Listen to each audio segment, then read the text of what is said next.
ಸಾಧಾರಣವಾಗಿ ಈ ಸಂಕ್ರಾಂತಿ ಅಂದ್ರೇ ಪ್ರತಿಯೊಬ್ಬ ಮನುಷ್ಯನೂ ಸೂರ್ಯನ ಪಥ ಅಂತಕ್ಕಂಥದ್ದು ನೀನೇನೋ ಹೇಳಿದೆ, ಮಕರ ರಾಶಿಗೆ ಹೋಗುತ್ತೆ ಅಂದರೆ.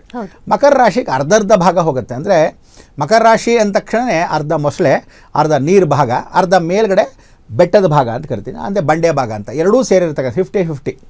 ಅದು ವಿಶೇಷವಾಗಿರ್ತಕ್ಕಂಥ ಶನಿಯ ಮನೆ ಅಂತ ಕರಿತೀವಿ. ನೀಚ ಶನಿಯ ಮನೆ, ಉಚ್ಚವಾಗಿರ್ತಕ್ಕಂಥದ್ದು ಕುಂಭರಾಶಿ, ನೀಚವಾಗಿದ್ದರೆ ಮಕರ ರಾಶಿ ಅಂತ.